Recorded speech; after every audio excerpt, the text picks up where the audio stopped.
Bar going down is the instinct burning off, and it turns, in Jago's case, into extra life. So now if Mike was beating on me during that time, when I'm in hit stun, I don't build life. So it becomes very important for Mike to make sure that he's not letting me run away, stand in a corner to heal back those pixels. The other thing that's important about instinct mode is it's not the same. I'm afraid your path ends here. It's drastically different. In the case of Sabrewulf, I'll make Sabrewulf real quick. In case of Sabrewulf, he buffs up. Mike will be Sabrewulf because I was looking at the wrong side of the screen. Jago. Sabrewulf buffs up when he goes in instant mode. He speeds up.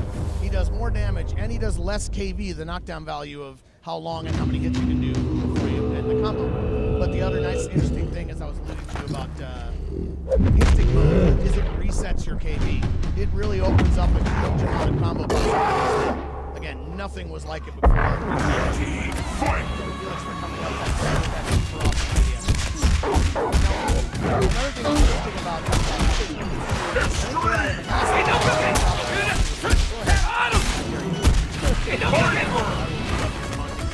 here, I can talk to you like that.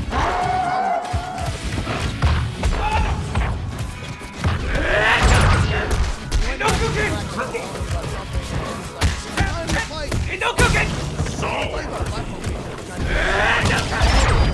I find, you may not know this on stage, I have a very bad habit.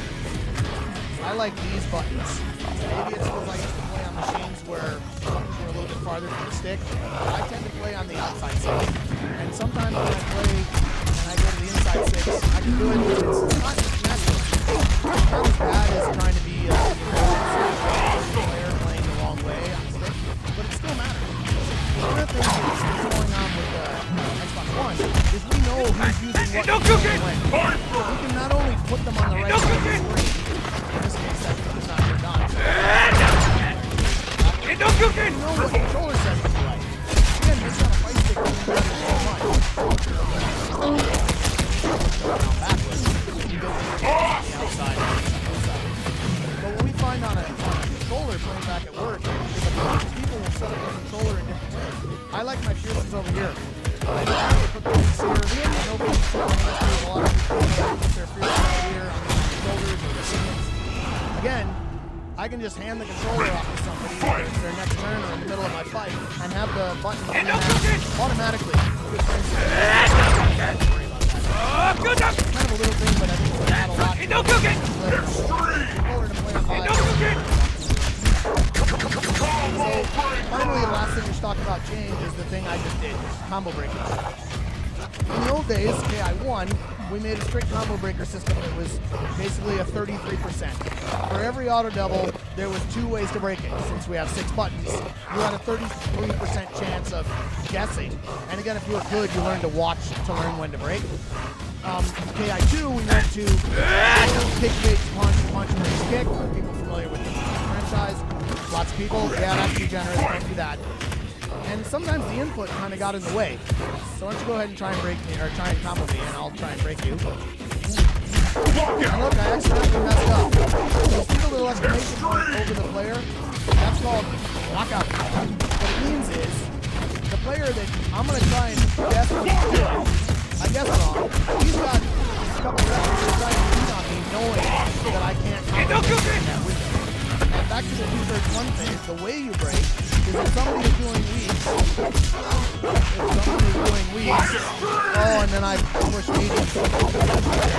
Anyway, if someone's doing weeks, you break them with weeks, 2 buttons at the same time. Kick. If someone's doing mediums, go ahead and do mediums. I got a brain cell. So then I break by just hitting medium buttons and he's doing crazy. Now in that instant phase, so that's basically the differences. Things that we 1, 2, up to the new KI, as well as some of the cool buttons that we built. Finally, as we have said, but because we reiterate, today, E3 or this year, we'd love for people to watch around the time of EVO. We've announced Glacius in the press conference. We're going to show Glacius. Come to EVO, play Glacius. And of course, we're then going to announce the next character. And the idea is through this year, we can do this nice cadence of announce, then you get to play him, announce, you get to play him. It's the type of thing we'd like to do once we launch. So as we keep launching new characters, we keep announcing, teasing, and then releasing so people can get a feel for what's coming. And of course, we love the fighting game community. We care passionately about making sure that the game is balanced. I mean, this is something that, friends here at Double Helix are super passionate about. Yeah, we had an awesome opportunity to meet with a lot of the FGC, have early playtest sessions with our community, and a lot of profile players. We wanted to playing the game, and that board down, and also what they want to see come up and season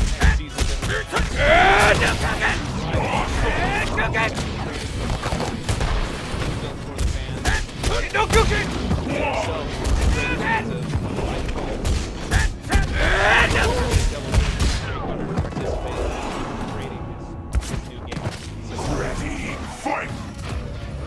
Yeah, thanks for the game. Freaking perfect. Everything I've always wanted to be. So look forward to playing this. Of course, we have Twitch. So I look forward to fighting a lot of you on live on the ship. Look forward to watching some of the great fights happening. All right, thanks guys so much. Streams on Microsoft Studios live stream channel. We'll have tons of updates for you there and more gameplay with more tips and tricks from our friends at Double Helix and of course Mr. Ted Lobb. We're going to switch to inputs here, so you're going to get a few final moments. That's right, tech talk for you.